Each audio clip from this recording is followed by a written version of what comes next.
কিন্তু একটা বুথে কাজ হবে না আর অন্য একটা বুথে 5টা কাজ হবে বছরে, এটা মেনে নেওয়া যাবে না। এটা নিয়ে চার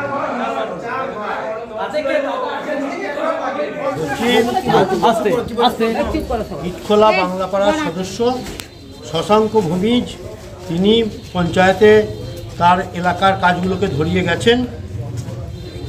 একটু মিস্টেক হয়েছে। আগামী এপ্রিল মাসে যে কাজ বেরোবে, প্রথমেই ড্রেনের কাজটা শশাঙ্ক ভূমিজের এলাকায় হবে।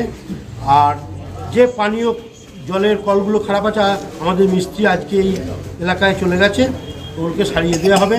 আর আমরা পিএইচির সঙ্গে যোগাযোগ করছি যাতে ওই এলাকায় পিএইচির লাইনটা দ্রুত যায় এবং প্রত্যেক বাড়িতে যাতে পানীয় জলের ব্যবস্থা করা যায়, আমরা সচেষ্ট হচ্ছি। আর আপনার কাছে কবার এসেছিলাম? আচ্ছা, পাড়ায় সদস্য সদল ধারা দিয়েছে, সব সব ঘরগুলো পায়নি, কিছু ঘর পেয়েছে, আবার কিছু করে জল উঠছে, কোনটাই জল উঠছে, কোনটাই উঠছে না, পাইপ পড়ে আছে রাস্তার ধরে। কতদিন ধরে জল আসেই? জল আসেনি, জল আসছে কোনটাই অল্প অল্প। প্রয়োজনীয় জল কি করে কোথা থেকে সংগ্রহ করছে?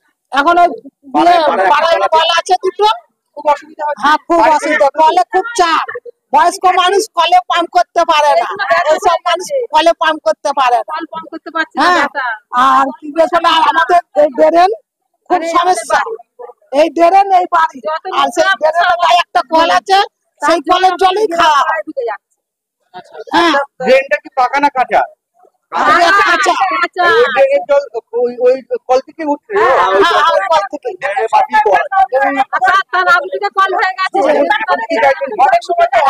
এখন আমাদের জল রাখার রাস্তা চাই। ছেলেদের বাচ্চারা স্কুল যেতে মাঠে মাঠে যখন জল হয় তখন যেতে পারে না, তখন রাস্তা হয়ে ঘুরে যায়। এখন কত গাড়ি ঘোড়া যাচ্ছে, একটা বাচ্চার যদি কিছু হয়ে যায় সে দায়িত্বটা কে নেবে?